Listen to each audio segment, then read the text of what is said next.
Hello everyone, welcome to all of you. In this lecture, I will discussing fundamentals of AC. ये SSC JE के point of view से बहुत ही important topic है। Every year इससे 7 to 10 marks के question आते ही है, जो कि बहुत ही ज़्यादा इम्पॉर्टेंट होते हैं और रिपीटेड क्वेश्चन होते हैं, ठीक है, और इजी भी होते हैं। ये कोई लेंदी नहीं होता, बहुत ही इजी ही क्वेश्चन आते हैं। लेकिन फिर भी जनरली एसी को लेकर के बहुत सारे स्टूडेंट कंफ्यूज होते हैं, उनको समझ में ही नहीं आता कि कौन कैसे आरएमएस फाइंड करना है, कौन सा इंस्टेंटेनियस वैल्यू है, क्या पीक है, ठीक है। तो सबसे पहले मैंने कुछ थ्योरी एक्सप्लेन किया है, उसके बाद हम लोग फिर प्रीवियस ईयर क्वेश्चन को देखेंगे, ठीक। तो अब हम लोग चलते हैं थ्योरी की तरफ। अब क्या है एसी? एसी होता क्या है?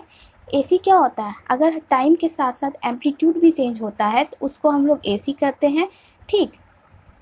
जैसे कि अगर ये हमारा वेवफॉर्म एसी का है, अगर इसमें क्या है, ये टाइम है, टाइम चेंज हो रहा है, तो इस टाइम पे क्या है, पॉजिटिव है, इस टाइम पे क्या है, निगेटिव है। पर्टिकुलर एक टाइम ऐसा भी है जहाँ पे एम्पलीट्यूड क्या है, हमारा जीरो भी है, ठीक।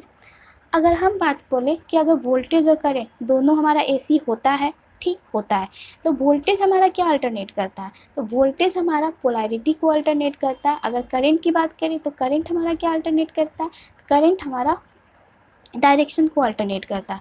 जैसे कि हम लोग बोलते हैं ना, अगर हम लोग वोल्टेज में बोलते हैं कि पोलैरिटी इसका क्या है, पॉजिटिव है या निगेटिव है, और जब हम लोग करंट की बात करते हैं तो उसमें क्या बोलते हैं कि इसका डायरेक्शन क्या है, प्लस से माइनस फ्लो कर रहा है या माइनस से प्लस फ्लो कर रहा है, ठीक है। और ये जो अल्टरनेशन होता है वो बहुत ही डिफरेंट डिफरेंट स्टाइल में होता है। इसको पर्टिकुलर एक टाइम में हम लोग ड्रॉ करते हैं, जिसको हम लोग क्या बोलते हैं, वेवफॉर्म बोलते हैं, ठीक है। और ये जो अल्टरनेशन जिससे हम लोग मेज़र करते हैं उसको हम लोग टाइम बोलते हैं। और एक टाइम के बाद इसमें क्या आता है, रिपीटेशन आना स्टार्ट होता है। जहाँ से रिपीटेशन स्टार्ट होता है वहाँ तक के पॉइंट को हम लोग पीरियड बोलते हैं, या फिर साइकिल पर यूनिट टाइम या फ्रिक्वेंसी बोलते हैं, ठीक है। जैसे कि ये देखो, ये हमारा एसी है, इसके बाद हमारा क्या हो रहा है, साइकिल रिपीट कर रहा है, तो इतना पॉइंट को हम लोग एक साइकिल बोलते हैं, one cycle. One cycle equal to क्या होता है, 360 डिग्री। इसको हम लोग नॉर्मली ओमेगा से रिप्रेजेंट करते हैं। ओमेगा क्या होगा, omega equal to 2 pi F. F हमारा यहाँ फ्रिक्वेंसी होता है जो कि इन्वर्सली होता है टाइम के। ओमेगा का यूनिट क्या होता है, रेडियन पर सेकेंड होता है, ठीक। अब क्या है कि अब हमारा एसी वेवफॉर्म में मैग्नीट्यूड होता है, तो मैग्नीट्यूड को हम लोग कैसे मेज़र करते हैं या कैसे एक्सप्रेस करते हैं, तो मैग्नीट्यूड को कहीं कहीं पे हम लोग इंटेंसिटी के बोलते हैं। इलेक्ट्रॉनिक्स में अगर हम लोग बात करें तो जनरली हमारा मैग्नीट्यूड को वहाँ पे इंटेंसिटी ही बोलते हैं। मैग्नीट्यूड को एम्पलीट्यूड भी बोला जाता है, ठीक है। अब जैसे कि ये हमारा ग्राफ है, अगर हम इस ग्राफ में बोले कि पीक वैल्यू क्या होता है या फिर क्रेस्ट वैल्यू क्या होता है, तो पीक वैल्यू हम लोग उसको बोलते हैं कि जो हमारा एसी वेवफॉर्म होता है उसका जो भी मैक्सिमम हाइट होता है, मैक्सिमम वैल्यू होता है, और लेकर के रेफरेंस तक का जो हाइट होता है, मैक्सिमम टू रेफरेंस तक का जो हाइट होता है, उसी को हम लोग पीक वैल्यू बोलते हैं। जैसे देखो, ये हमारा पॉजिटिव मैक्सिमम वैल्यू है और ये हमारा रेफरेंस है, दोनों का जो बीच का हाइट होता है उसी को हम लोग क्या बोलते हैं, पीक बोलते हैं, ठीक है। एक तो तुम्हारा पीक वैल्यू हो गया, और एक तुम्हारा होता है पीक टू पीक वैल्यू। वो क्या होता है, तो पीक टू पीक वैल्यू होता है maximum positive amplitude to maximum negative amplitude, ठीक। ये हमारा मैक्सिमम पॉजिटिव एम्पलीट्यूड है और ये हमारा मैक्सिमम निगेटिव एम्पलीट्यूड है। दोनों का बीच का जो हाइट होता है उसी को हम लोग पीक टू पीक बोलते हैं। एग्जाम्स में आपको ग्राफ के थ्रू पूछ देता है इसका पीक टू पीक वैल्यू क्या होता है, इसका पीक वैल्यू क्या है। अगर ग्राफ भी नहीं दिया तो जनरली एक एम्पलीट्यूड का वैल्यू ही दे करके पूछ देगा कि ये स्क्वायर वेव है, इसका मैक्सिमम वैल्यू 10 है, तो इसका पिक टू पिक वैल्यू क्या होगा, तो पिक टू पिक वैल्यू क्या होगा, +10 ऊपर का -10 नीचे का, तो क्या हो जाएगा, 2 × 10 20 हो जाएगा, ठीक। अब अगर हम बोले कि अगर स्क्वायर वेव और ट्रायंगुलर वेव, क्या ये एक एसी वेव है, हाँ ये एक एसी वेव है। एसी का डिफिनेशन अभी मैं क्या बताएं, टाइम के साथ साथ अगर एम्पलीट्यूड चेंज हो रहा है तो उसको हम लोग एसी बोलते हैं, ठीक है। अगर एक स्क्वायर वेव लिए, ये हमारा स्क्वायर वेव हुआ, टाइम के साथ साथ क्या चेंज हो रहा है ना, एम्पलीट्यूड। इस टाइम पे ये पॉजिटिव है, इस टाइम पे ये निगेटिव है, और इस टाइम पे क्या है, जीरो भी है। इट मीन्स कि क्या है, ये एसी है। जस्ट लाइक हम लोग ट्रायंगुलर देख लेते हैं, ठीक, यहाँ पे क्या है पॉजिटिव स्लोप है, यहाँ पे निगेटिव स्लोप है, यहाँ पे क्या है वैल्यू 0 है। तो ये भी क्या है हमारा एक टाइप का एसी है। तो जस्ट यही बोल रहा है कि अगर हमारा क्या ये वाला वेव फॉर्म देखना, इसमें हमारा स्क्वायर भी है और ट्रायंगुलर भी है, ठीक है, और दोनों का मैक्सिमम पीक वैल्यू क्या है, पीक वैल्यू क्या है इसमें 10 ही है। तो अगर हमारा स्क्वायर और ट्रायंगुलर दोनों का पीक वैल्यू 10 है, तो अगर अगर हम बात करें इस सर्किट में, तो दोनों का हीट क्या दोनों सेम अमाउंट में दोनों का रहेगा, नहीं, दोनों सेम अमाउंट में हीट प्रोड्यूस नहीं करेगा। अगर स्क्वायर की बात करोगे तो वो उसका हीट क्या होगा, ज़्यादा होगा। क्यों? क्योंकि उसमें अगर हम किसी स्क्वायर का आरएमएस वैल्यू निकालते हैं तो स्क्वायर का आरएमएस वैल्यू क्या होगा, अगर इसका 10 है तो इसका आरएमएस वैल्यू क्या होगा, 10 ही होगा। लेकिन अगर हम पीक की ट्रायंगुलर की बात करें तो उसका आरएमएस वैल्यू क्या हो जाएगा, उसका आरएमएस वैल्यू हो जाएगा 10/√3। तो 10 बड़ा है, ये 10/√3 बड़ा है, ऑफकोर्स 10 बड़ा है, तो किसका आ जाएगा हीट ज़्यादा, स्क्वायर का आएगा। ठीक है, ये बहुत ही इंपॉर्टेंट पॉइंट है, इसको याद रखना कि एक स्क्वायर वेव हमेशा उसका हीटिंग इफेक्ट होगा वो ज़्यादा होगा ट्रायंगुलर वेव से। ठीक, आरएमएस वैल्यू कैसे फाइंड करते हैं अभी मैं आगे डील करूँगी। अगर आपको ये वीडियो अच्छा लगे तो प्लीज़ लाइक करें और हमारे चैनल को सब्सक्राइब भी करें। अब बात आया यहाँ पे इंस्टेंटेनियस वैल्यू क्या होता है। ठीक, सपोज़ कोई व्यक्ति या कोई पर्सन कानपुर से दिल्ली गया, ठीक है, वो बाय रोड गया, ठीक, अब वो गाड़ी को चला रहा है, तो अगर जो हमारा कभी कभी उसका स्पीड क्या होगा, नॉर्मल स्पीड वो 60 to 70 रहा, ठीक, लेकिन जब वो हाईवे पे जाएगा तो उसका स्पीड क्या होगा, बढ़ जाएगा, 80 भी चला सकता है, 100 भी चला सकता है, और जहाँ पे ट्रैफिक होगा तो उसका स्पीड क्या होगा, कम हो जाएगा, 3 किलोमीटर पर सेकेंड या 4 किलोमीटर पर सेकेंड के रहेगा। तो ये जो डिफरेंट डिफरेंट जो वैल्यू आ रहे हैं ना, इसी को हम लोग क्या बोल रहे हैं, इंस्टेंटेनियस वैल्यू बोल रहे हैं। ठीक है, तो हमारा इंस्टेंटेनियस वैल्यू क्या हो जाता है, instant of time in a circle. और इसको हम लोग जनरली रिप्रेजेंट कैसे करते हैं, स्मॉल लेटर से रिप्रेजेंट करते हैं। अगर वोल्टेज है तो स्मॉल वी, करंट है तो स्मॉल आई। इसका जो वैल्यू होता है वो 0 भी हो सकता है और पीक भी हो सकता है। 0 कब होगा, अगर सपोज हम एसी की बात करें तो ये इस पॉइंट पे क्या है, अगर हम बोले कि पाई पे क्या आएगा वैल्यू, तो पाई पे क्या होगा, 180 डिग्री पे क्या होता है, 0 होता है। ठीक, अगर हम बोले मैक्सिमम किस पे होगा, तो पाई/2 पे पूछेगा, तो पाई/2 पे क्या होता है, मैक्सिमम होता है वैल्यू। तो हमारा इंस्टेंटेनियस वैल्यू 0 भी हो सकता है और हमारा पीक भी हो सकता है। अगर हम 0 से मैक्सिमम के बीच में पूछे कि हमारा कितने नंबर होते हैं इंस्टेंटेनियस वैल्यू के, ये काउंटेबल नहीं होता है, इनफाइनाइट नंबर्स होते हैं। ओके, अब है हमारा एवरेज वैल्यू। एवरेज वैल्यू क्या होता है, अब जैसे मैं इंस्टेंटेनियस में बात की कि कोई व्यक्ति कानपुर से दिल्ली गया तो ये डिफरेंट डिफरेंट उसका स्पीड रहा। अगर इसी डिफरेंट डिफरेंट स्पीड को हम लोग मीन निकालते हैं तो मीन क्या करते हैं, जितने भी स्पीड होंगे उसको ऐड कर देंगे और जितना भी टाइप आएगा उससे उसे डिवाइड कर देंगे, तो वही हमारा क्या होता है, उसी को हम लोग एवरेज वैल्यू भी बोलते हैं। ठीक है, the average of all the instantaneous value of an AC over one complete cycle is called average value. ये हमारा क्या हो गया, एवरेज निकालने का formula, V average equal to 1/t। T हमारा टाइम पीरियड है, इंटीग्रेशन 0 से t v/dt।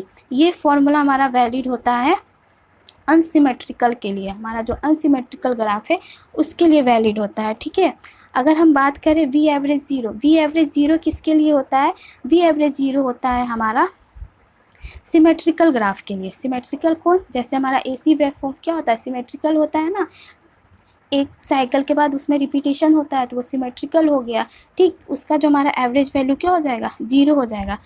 ठीक, फुल साइकिल की बात करें, अगर उसमें हाफ साइकिल की बात करेंगे तो हाफ साइकिल मतलब टाइम पीरियड हाफ हो गया, इसीलिए यहाँ t नहीं होकर के t/2 है और इंटीग्रेशन भी t/2 तक ही होगा। ठीक, अब जैसे कि ये ग्राफ है, ये हमारा AC है, इसमें क्या है, इसका एवरेज 0 कैसे हुआ, क्योंकि ये जनरली जितना पॉजिटिव है उतना ही निगेटिव है। ठीक है, तो positive area minus negative area क्या हो जाएगा, 0 ही हो जाएगा।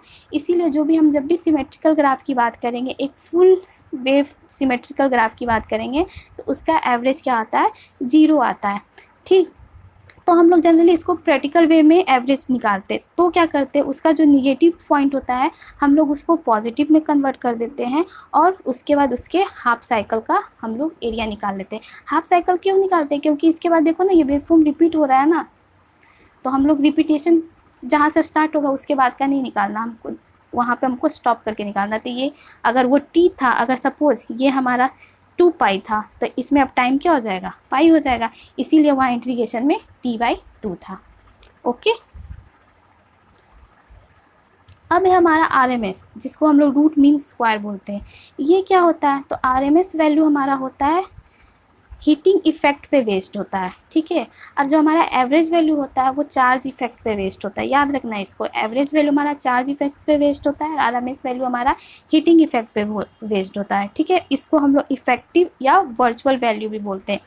एग्जाम में जनरली बहुत बार पूछा हुआ है इफेक्टिव वैल्यू क्या होता है, इट मीन्स कि पूछ रहा है RMS वैल्यू क्या होता है, ठीक है। The voltage at which heat dissipation in AC circuit is equal to heat dissipation in DC circuit is called RMS value, ठीक। जैसे कि ये बोल रहा है कि अगर कोई सर्किट है AC और DC दोनों क्या करता है, equal amount of heat produce करता है पर्टिकुलर एक सेम टाइम इंटरवल में, ठीक। ये हमारा फॉर्मूला है रूट मीन स्क्वायर का, root under 1/t integration 0 to t v square dt, यहाँ पे v स्क्वायर होता है, ठीक ना। जनरली ये ऐसे होता है, VRMS equal to 1/t integration t v square dt, और इसी का हम लोग रूट करते। रूट मीन स्क्वायर मतलब कि जो हम मीन निकाल रहे थे, जो हम एवरेज निकाल रहे थे, उसका स्क्वायर किए और फिर उसका स्क्वायर रूट किए, ठीक है, वही उसका बोल रहा है रूट मीन स्क्वायर। अब जैसे कि ये देखो, ये हमारा 10 वोल्ट AC है और ये हमारा 10 वोल्ट DC है, तो दोनों क्या, दोनों सेम अमाउंट में, दोनों का हीटिंग इफेक्ट सेम रहेगा। हाँ सेम रहेगा, क्योंकि अगर DC में हम RMS की बात करेंगे कि इसका RMS वैल्यू क्या होगा, तो 10 ही तो होगा, और इसका भी RMS की बात करेंगे 10 वोल्ट RMS, तो RMS ही दिया ना। जब भी AC में एम्पलीट्यूड मेंशन किया रहे तो वो हमारा RMS ही होता है। तो हम लोग हीट कैसे निकालेंगे, RMS का स्क्वायर R, तो AC के लिए भी RMS 10 है और DC के लिए भी RMS 10 है, तो दोनों का वैल्यू क्या आ गया, सेम आ गया। तो याद रखना जो हमारा RMS वोल्टेज या हमारा जो RMS वैल्यू होता है प्रोड्यूस करता है same heating effect as the same DC, ठीक। ओके, इसमें मैंने एक्चुअली 2 चीज़ बताया, एक स्क्वायर और ट्रायंगुलर वाला बताया। स्क्वायर वेव और ट्रायंगुलर वेव रहेगा तब हमारा हीट सेम प्रोड्यूस नहीं होगा, क्योंकि स्क्वायर का RMS और ट्रायंगुलर का RMS वैल्यू सेम नहीं होता है। लेकिन अगर हमारा AC और DC रहे उसमें RMS वैल्यू क्या होता है, दोनों का सेम होता है, इस कारण से वो हमारा हीट क्या प्रोड्यूस करता है, सेम प्रोड्यूस करता है। सिर्फ रेजिस्टेंस की केस की बात हो रहा है ना, रेजिस्टेंस में हमारा IRMS स्क्वायर होता है। अब एक रिलेशनशिप बोल रहा है कि पीक टू पीक एवरेज और RMS में क्या रिलेशन है। अब जैसे कि ये मेरा एक इक्वेशन है, AC का इक्वेशन ऐसे ही होता है, V equal to VM sine omega t होता है, जिसमें VM हमारा मैक्सिमम वैल्यू या पीक वैल्यू होता है, ओमेगा हमारा angular velocity of sinusoidal waveform होता है, और t हमारा टाइम होता है। यहाँ पे ओमेगा को हम लोग 2πf भी बोलते हैं, जिसका यूनिट रेडियन पर सेकेंड होता है, f हमारा यहाँ फ्रिक्वेंसी है जिसका यूनिट हर्ट्ज होता है, और t हमारा होता है टाइम जिसका यूनिट है सेकेंड, जो कि रेसिप्रोकल ऑफ फ्रिक्वेंसी होता है। अब इस इक्वेशन हम लोग VRMS कैसे निकालेंगे, तो VRMS ये हमारा साइनोसोडल का इक्वेशन है, ठीक है, ये हमारा साइनोसोडल का इक्वेशन है, ठीक है। तो साइनोसोडल का ही यहाँ पे VRMS में बता रही हूँ कि साइनोसोडल का VRMS क्या हो जाएगा, Vmax/√2, और V एवरेज हो जाएगा तुम्हारा 2Vm/π। ये फार्मूला डायरेक्ट 2013 में पूछा हुआ है, तो सारे फार्मूला AC के जितने भी फार्मूला उसको याद रखना, हर एक सारे फार्मूले ने SSC JEE ने पूछा ही है, बहुत ही इंपॉर्टेंट होते हैं इसके फार्मूला। ओके,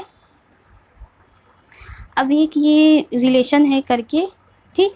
अगर हमको क्या दिया हुआ है, पीक वैल्यू दिया हुआ है और बोले कि हमको पीक टू पीक फाइंड करना, पीक दिया हुआ है, पीक टू पीक फाइंड करना है, तो पीक वैल्यू में 2 से मल्टीप्लाई कर देना या फिर √2 का स्क्वायर कर देना, तो हमको क्या मिल जाता है, पीक टू पीक वैल्यू मिल जाता है। ठीक है, अब बोलेगा पीक टू पीक दिया हुआ और बोलेगा तुमको पीक फाइंड करने के लिए, तब हमारा 0.5 से या फिर 1/2 से मल्टीप्लाई होगा तो हमारा मिल जाएगा पीक वैल्यू। ठीक है, पीक दिया हुआ है, बोलेगा आरएमएस निकालने के लिए, तो आरएमएस के लिए कैसे था, अभी मैं बताई वी आरएमएस क्या था, VM/√2, VM हमारा पीक होता है, तो पीक दिया ही था और हमको बोल रहा है आरएमएस निकालने के लिए, तो उसमें हम लोग मल्टीप्लाई किससे करेंगे, 0.702 से या फिर 1/√2 से मल्टीप्लाई करके हमको क्या आ जाएगा, आरएमएस आ जाएगा। ठीक, अगर पीक से हम लोग एवरेज की बात करेंगे, तो अभी पीक मैंने क्या, अभी एवरेज वैल्यू क्या बोली, 2VM/π। ठीक, तो VM वहाँ पे क्या था, पीक था, तो हमारा अगर हमको एवरेज चाहिए तो किससे डिवाइड हो जाएगा, उसमें पीक में हम लोग डिवाइड कर देंगे 2/π से, तो हमको मिल जाएगा एवरेज। अगर एवरेज दिया होगा तो पीक से पीक निकालना है, तो अब हम लोग डिवाइड करेंगे π/2 से। एवरेज दिया हुआ है, अगर आरएमएस निकालने के लिए बोल रहा है तो हम लोग डिवाइड करेंगे π/2√2 से। ठीक है, आरएमएस दिया हुआ है, पीक निकालने के लिए बोल रहा है तो या तो मल्टीप्लाई करो 1.41 से या फिर डिवाइड कर दो √2 से। आरएमएस दिया हुआ है, एवरेज निकालने बोल रहा है, मल्टीप्लाई करो 0.901 से या फिर डिवाइड करो 2√2/π से। ठीक है, ये बहुत ही इम्पॉर्टेंट है, बहुत ही इम्पॉर्टेंट रिलेशन है, याद रखना।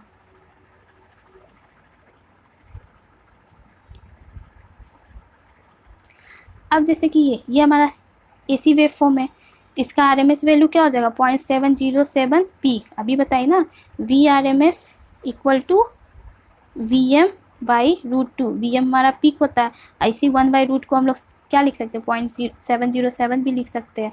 एवरेज क्या हो जाएगा, 0.637 इंटू पीक, 2VM/π था, 2/π हमारा 0.637 ही होता है। पीक टू पीक बोलेगा तो 2 इंटू पीक। ऐसे ही ये हमारा क्या है, स्क्वायर वेव फॉर्म है, इसका आरएमएस पीक के ही इक्वल होगा, अभी पहले भी बताई थी। एवरेज भी पीक के ही इक्वल होता है और peak to peak value 2 into peak होगा। ये हमारा ट्रायंगुलर वेव फॉर्म है, इसका आरएमएस होता है 0.577 पीक।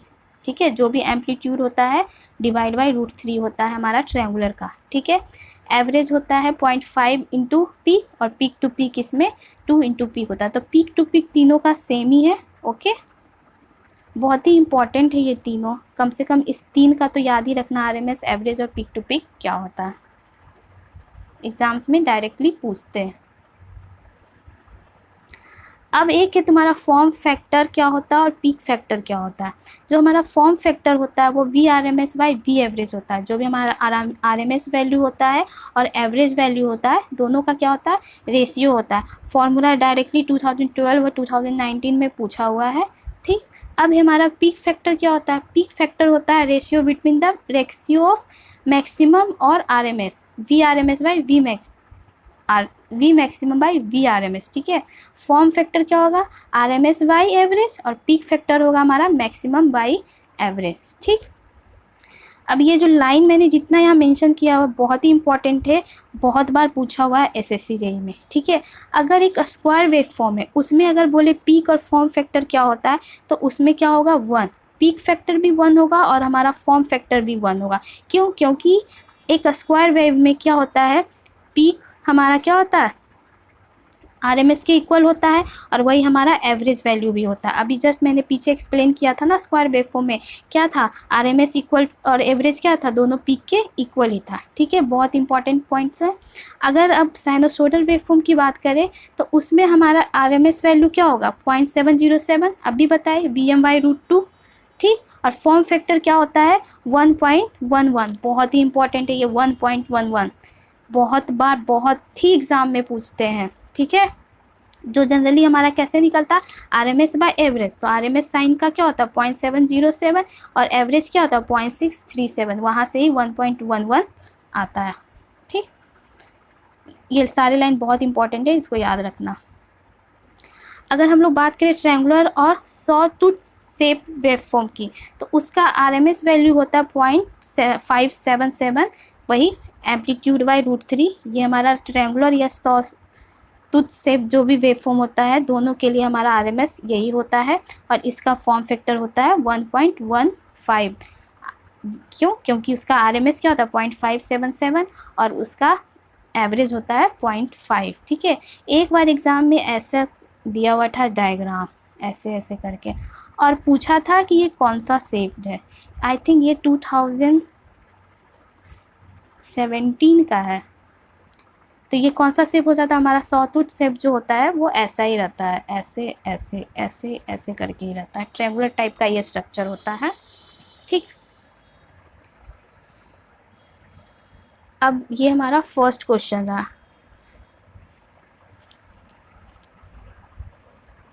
क्वेश्चन बोल क्या रहा है, a supply voltage of 230 volt 50 hertz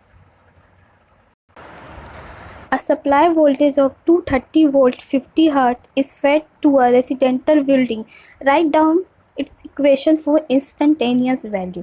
ठीक है, अब ये 230 वोल्ट और 50 हर्ट्ज दिया हुआ है, इंस्टेंटेनियस वैल्यू लिखना है, इक्वेशन लिखना है। ठीक, तो अभी मैं बोली इक्वेशन किस फॉर्म में होता है, V equal to VM sine omega T के फॉर्म में होता है। ठीक है, ये 2014 का क्वेश्चन है। तो हमारा क्वेश्चन में जो भी वोल्टेज डायरेक्टली एम्पलीट्यूड के फॉर्म में दिया हुआ रहता है, जब तक कुछ मेंशन ना किया हो, इट मीन्स कि वो आरएमएस वैल्यू होती है। ये आरएमएस वैल्यू कितना हो गया 230 वोल्ट। ठीक, यहाँ से हम मैक्सिमम वैल्यू निकाल लेते हैं, क्या हो जाएगा V R M S by, नहीं वी आर एम एस क्या होता है वी मैक्स बाई √2, तो वी मैक्स क्या हो जाएगा V R M S into √2। यहाँ से हमारा वी मैक्स निकल गया 230 इंटू √2 इक्वल टू 325 वोल्ट। अब हमको ओमेगा निकालना है, ओमेगा क्या होता है 2πf होता है, एफ हमारा 50 दिया हुआ है, यहाँ से ओमेगा निकल जाएगा 314.16 रेडियन पर सेकेंड, रेडियन पर सेकेंड जिसका यूनिट होता है। ठीक है, यहाँ मैंने 2017 इसलिए मेंशन किया हुआ है क्योंकि 2017 में एक फ्रिक्वेंसी का वैल्यू दिया हुआ था और उसको हमें रेडियन पर सेकेंड में चेंज करने के लिए बोला गया हुआ था। ठीक है, इसलिए यहाँ मैंने 2017 मेंशन कर दिया कि इस बस एफ पे एक क्वेश्चन 2017 में पूछा हुआ था। अब ये क्या है, ये हमारा AC का इक्वेशन है, V equal to VM sine omega t. VM का वैल्यू पुट कर दो, ओमेगा का वैल्यू पुट कर दो, कितना आ जाएगा 325 साइन 314.16 t। आंसर कौन सा मैच कर गया C, आंसर क्या हो जाएगा C।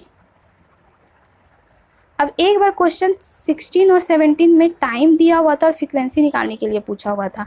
ठीक है, तो F क्या होता है reciprocal, inversely reciprocal of time, तो 1/25 मिली सेकेंड पुट करोगे तो वहाँ से 40 हर्ट्ज आ जाएगा। ये भी 2-3 बार इस तरह के बहुत इजी क्वेश्चन पूछे हुए थे। ठीक,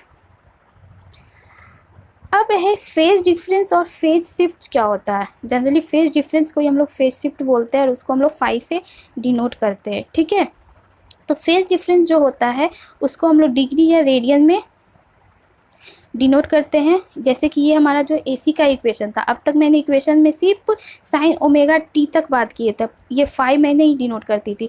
ये जो फाई है ना, यही हमारा फेज शिफ्ट या फेज डिफरेंस होता है। ठीक है, जिसमें हमारा AM क्या है एम्पलीट्यूड है वेवफॉर्म का, ओमेगा टी क्या है regular frequency of waveform in radian पर सेकेंड, और फाई हमारा क्या है फेज एंगल इन डिग्री या रेडियन।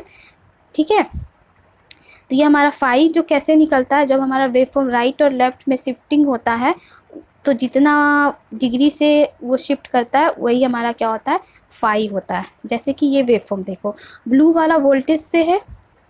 ठीक है, और जो एक थोड़ा सा ऑरेंज टाइप का दिख रहा है वो हमारा करंट है। ठीक है, अब क्या है दोनों का स्टार्टिंग 0 से है, दोनों पाई पे भी 0 हो रहा है और दोनों 2π पे भी 0 हो रहा है। π/2 पे दोनों मैक्सिमम है, 3π/2 पे दोनों निगेटिव मैक्सिमम है। तो इस मीन्स कि दोनों का फेज डिफरेंस क्या है 0 है, कोई दोनों के बीच में फेज शिफ्ट नहीं है, दोनों का फेज डिफरेंस 0 है। इस केस में हमारा फाई क्या है 0 आ रहा है। ओके, अब ये वाला ग्राफ लेते हैं। अब इसमें क्या है वोल्टेज तो 0 से स्टार्ट हो रहा है, लेकिन करंट कहाँ से स्टार्ट हो रहा है यहाँ से। दोनों का कितने डिफरेंस क्या है एंगल का 30 डिग्री लेट स्टार्ट हो रहा है। ठीक है, तो दोनों का फेज डिफरेंस कितना आ गया यहाँ से 30 डिग्री हो गया। यही 30 डिग्री हमारा क्या है फाई है, फेज डिफरेंस है। ओके, अब फेज डिफरेंस में हम लोग पॉजिटिव शिफ्ट भी होता है, निगेटिव शिफ्ट भी होता है। तो एक्चुअली बोलते क्या है, जब हमारा फेज शिफ्ट हमारा क्या हो, 0 हो, तब तो पूरा ऐसा वाला इक्वेशन है, ठीक है, कोई प्रॉब्लम नहीं। लेकिन अगर हमारा फेज शिफ्ट क्या हो, पॉजिटिव हो, इट मीन्स कि स्टार्ट होना था 0 से, लेकिन स्टार्ट हो गया पहले +5, पहले ही स्टार्ट हो गया, तो इस केस में हम लोग इसको बोलते हैं लीड। हमारा क्या हो रहा है, वो लीड कर रहा है या फिर एंटी क्लॉकवाइज रोटेशन चल रहा है। इस केस में क्या है, स्टार्ट होना था 0 से, लेकिन यहाँ डिले स्टार्ट हो रहा है, तो हमारा डिले वाला जो पॉइंट होता है उसके लिए हम लोग लैगिंग यूज़ करते हैं। इट मीन्स कि वो उसका रोटेशन क्या है, क्लॉकवाइज है, ठीक है। जब लीड होगा तो ω t +5 होगा, जब लैग होगा तो ω t -5 होगा, ठीक है। अगर वो डिले स्टार्ट हो रहा है तो लैग, अगर वो पहले स्टार्ट हो रहा है तो लीड। यहाँ ये देखो, ये पहले स्टार्ट हो गया, ये लेट स्टार्ट हो रहा है, तो पहले वाला लीड, लेट वाला लैग। और हमारा लीड को ही एंटी क्लॉकवाइज रोटेशन बोलते हैं और लैग को हम लोग क्लॉकवाइज रोटेशन बोलते हैं, ठीक है। अब जैसे कि सपोज मैं ये XY ग्राफ ले रही हूँ, इसको मैंने रेफरेंस माना, ओके। तो अगर इसके ऊपर हम लोग जाते हैं, एंटी क्लॉकवाइज रोटेशन है लीड, अगर ऐसे रोटेशन करते हैं क्लॉकवाइज है तो लैग, इसको भी ध्यान में रखना। जैसे कि हमारा सेकंड क्वेश्चन है, the phase difference between the following voltage and current waveform. Voltage और करंट का इक्वेशन दिया हुआ है, ठीक है, हमको फेज डिफरेंस निकालना है, ठीक। अब जैसे कि ये रहा हमारा ग्राफ, ठीक, इसको मैंने रेफरेंस ले लिया, जो ब्लैक वाला एक पॉइंट दिख रहा है लाइन, वो हमारा रेफरेंस है, ठीक। वोल्टेज में कितना है, +30, +30 किसके लिए मैं बोली, लीड के लिए। तो वोल्टेज कैसे बनेगा, ऊपर बनेगा, रेफरेंस हमारा क्या है, रेफरेंस से एंटी क्लॉकवाइज जाएगा, तो ये हमारा वोल्टेज 30 डिग्री पे ड्रॉ हो गया। अब ये करंट में कितना है, -20, -20 क्या होगा, लैग होगा। लैग में क्या बोली थी, क्लॉकवाइज रोटेशन, क्लॉकवाइज रोटेशन मतलब कि ऐसे जाएगा, तो ये हमारा करंट बन गया 20 डिग्री पे, ठीक है।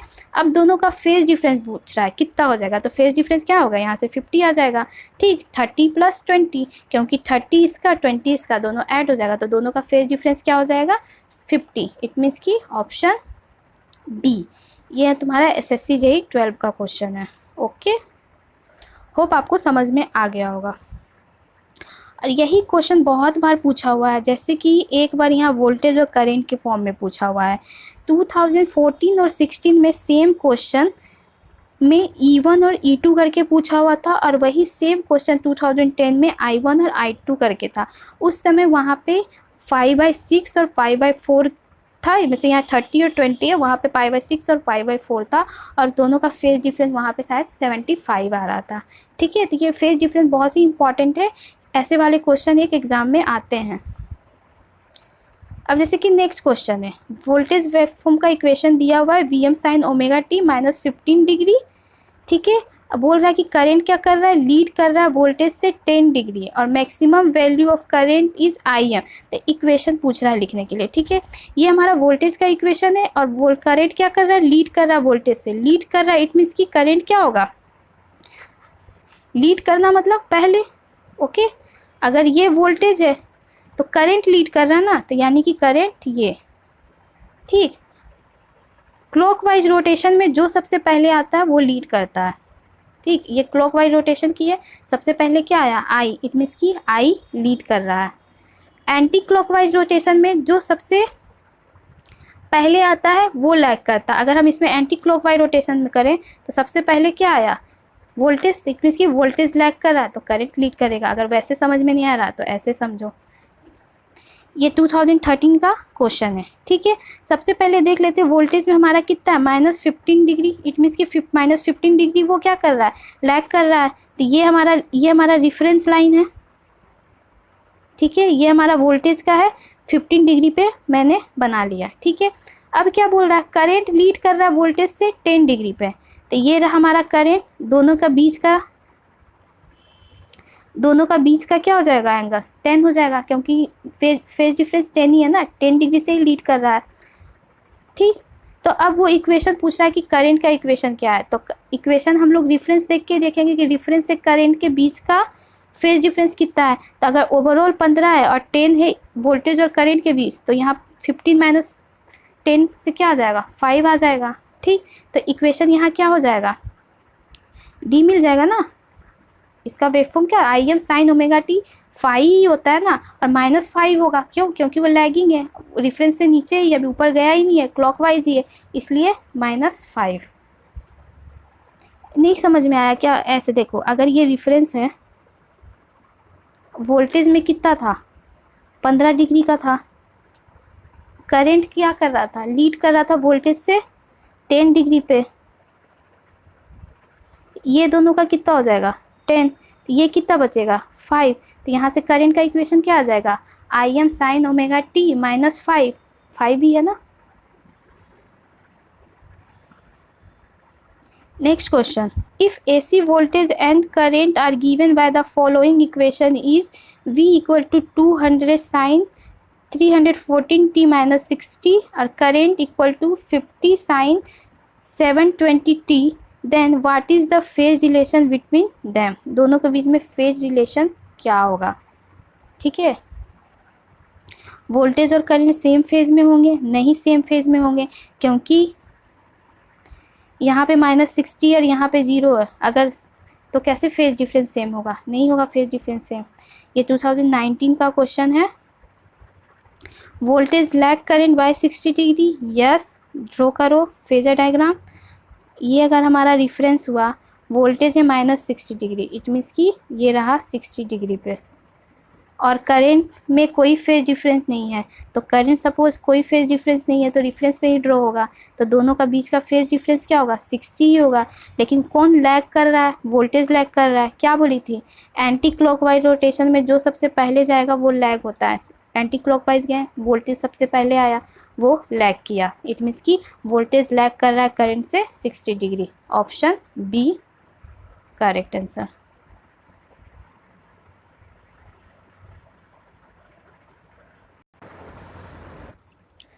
Fifth question, the effective value of voltage given by V equal to 100 plus 25 sin 3 omega t plus 10 sin 5 omega t will be option A 100 volt, option B 101.8 volt, option C 110 volt, option D 135 volt. ठीक, ये 2 times पूछा हुआ question है, SSC JEE 2007 और SSC JEE 2012। ठीक है, जैसे कि देखो मैं अभी बताई थी कि RMS वैल्यू को ही हम लोग इफेक्टिव वैल्यू भी बोलते हैं। ठीक है, दिस मीन्स कि हमको यहाँ RMS निकालना है, और जब इस टाइप के इक्वेशन के फॉर्म में RMS निकालना है तो हम लोग इस ये वाला फॉर्मूला यूज़ करते हैं। अब जैसे कि ये इक्वेशन में देखो, ये 100 के साथ कोई भी साइन और कॉस का टर्म नहीं है। ज़रूरी नहीं है कि अगर साइन ही रहेगा तो आपका AC होगा, अगर कॉस भी मेंशन किया हुआ है तो वो भी हमारा AC ही होता है। ठीक है, लेकिन यहाँ 100 क्या है, 100 सिर्फ एम्पलीट्यूड है, इट मीन्स कि ये AC नहीं है, ये क्या है हमारा DC है। AC क्या है, ये और ये है, तो ये जो हमारा इक्वेशन है वो AC प्लस DC के का क्या है, एडिशन है। ठीक है, अगर RMS वैल्यू इस टाइप के इक्वेशन का निकालने के लिए बोला जाता है तो हम लोग ऐसे निकालते हैं। ठीक, कैसे? रूट अंडर RMS फर्स्ट का स्क्वायर प्लस RMS 2 का स्क्वायर प्लस RMS 3 का स्क्वायर। ठीक, और ये इक्वेशन वैलिड होता है डिफरेंट फ्रिक्वेंसी के लिए। डिफरेंट फ्रिक्वेंसी मतलब कि जैसे कि देखो यहाँ 3 ओमेगा टी है, यहाँ 5 ओमेगा टी है, फ्रिक्वेंसी हमारा सेम नहीं है। ठीक है, तो ये जो हमारा फॉर्मूला होता है डिफरेंट फ्रिक्वेंसी के लिए होता है। अब सेम फ्रिक्वेंसी मतलब क्या हो जाता है, अगर ये भी 3 ओमेगा टी रहता है, ये भी 3 ओमेगा टी रहता है, तो इस केस में क्या करते हैं, अब 3 ओमेगा टी है, इट मीन्स कि सेम फ्रिक्वेंसी है, तो हमारा क्या करते हैं यहाँ पे sine A plus sine V वाला फॉर्मूला से यूज़ करके हम लोग उसको सॉल्व करते हैं, और एक साइन के टर्म में ही हम वैल्यू लाते हैं, फिर हम साइन का जैसे RMS निकालते हैं वैसे निकाल लेते हैं। ठीक, अब निकाल लो इसका RMS, तो RMS 1 का स्क्वायर मतलब 100 का स्क्वायर हो जाएगा। ये AC है तो ऐसे ही रहेगा, AC का सॉरी DC है तो DC का हम लोग क्या है RMS कैसे निकालते हैं, जो भी एम्पलीट्यूड रहता है उसका स्क्वायर ही करते हैं।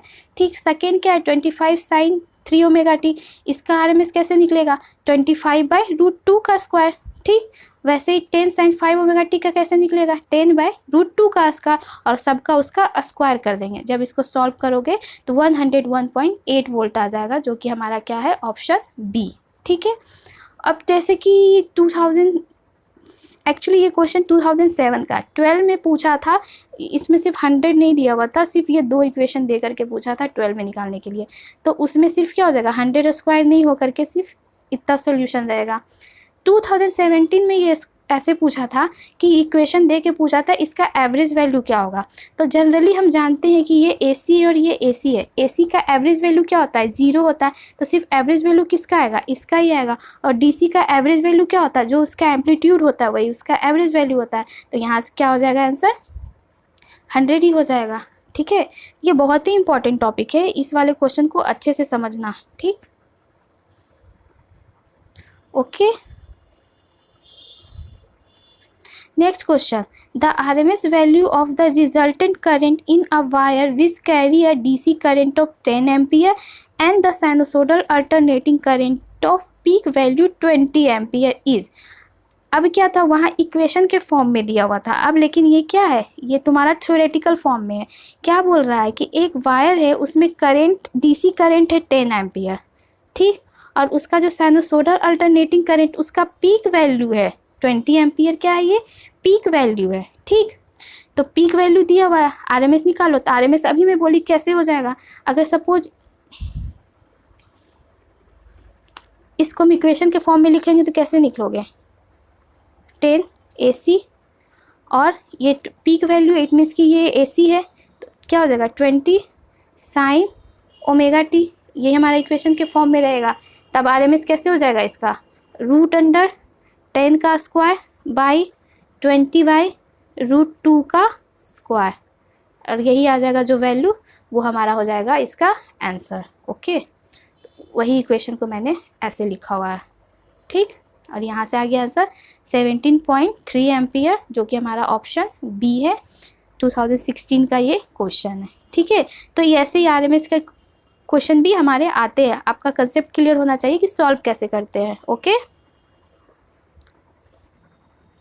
क्वेश्चन नंबर 7, क्या दिया हुआ, RMS value of sine wave is 100 ampere. आपको RMS वैल्यू ही दिया हुआ है और पीक वैल्यू पूछ रहा है, क्या होगा। ऑप्शन है 70.7 एम्पियर, 114, 1.4 एम्पियर, 150 एम्पियर और D 282.8 एम्पियर।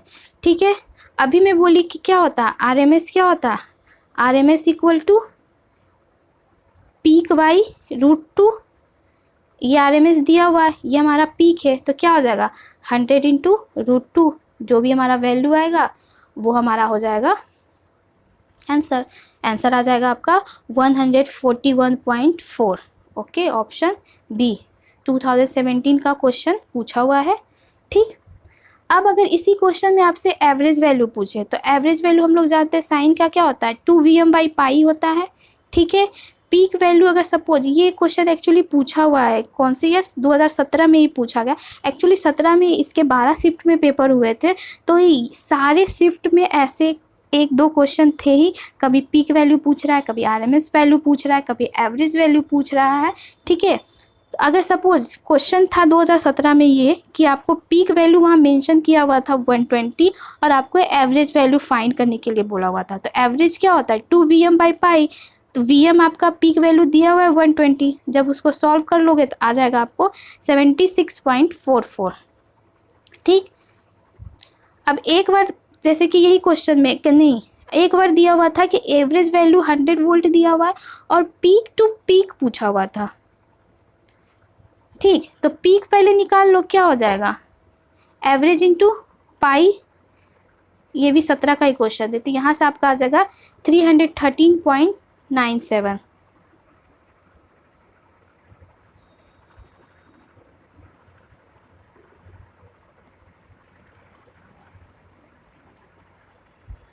एक्चुअली पीक आएगा तुम्हारा, आई थिंक यहाँ पे कुछ मिस्टेक है, एवरेज वैल्यू 100 है, पीक टू पीक पूछ रहा है। ठीक है, तो पीक तुम्हारा हो जाएगा यहाँ से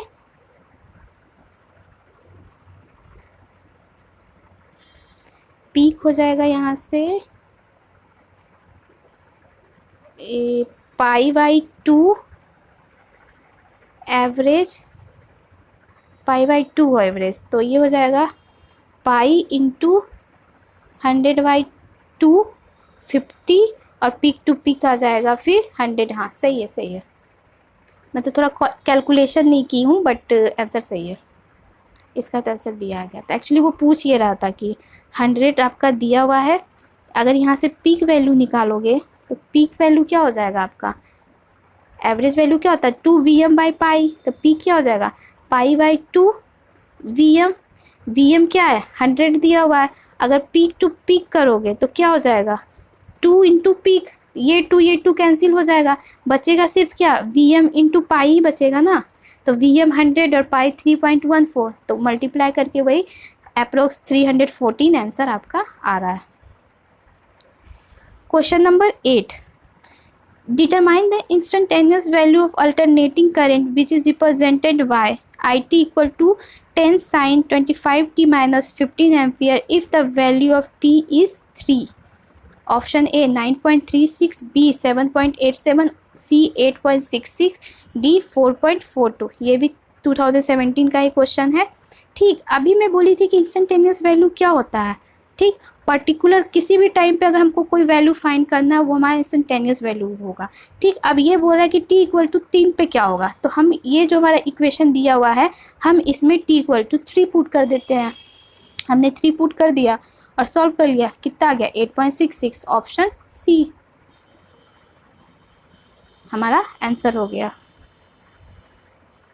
question number 9, what will be the peak value of current used by an washing machine rated at 230 volt or 16 ampere? Option A 0, 16, option C 20.38, option D 22.62। ये भी 17 का ही क्वेश्चन है। तो इसमें दिया हुआ मशीन की रेटिंग और आपसे पीक वैल्यू पूछ रहा है। तो जब भी हमारी मशीन की जो रेटिंग होती है या किसी भी मोटर की भी रेटिंग होती है तो वो जो रेटिंग में हमारा जो वोल्टेज होता है वो हमारा आरएमएस वैल्यू ही होता है। मैं पहले भी बोल चुकी हूँ, जब भी क्वेश्चन में एम्पलीट्यूड के फॉर्म में दिया हुआ रहे वोल्टेज या करंट या रेटिंग, वो हमारा आरएमएस वैल्यू होता है। यहाँ 230 वोल्ट हमारा क्या हो जाएगा आरएमएस वैल्यू, तो पीक हमारा निकल जाएगा 16 इंटू √2, यहाँ से हमारा क्या आ जाएगा 22.62। आंसर हमारा सी।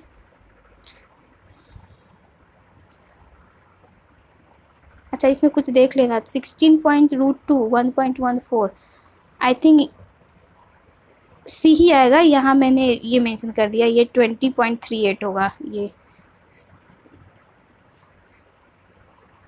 ठीक, थैंक यू, होप आपको ये वीडियो अच्छा लगे।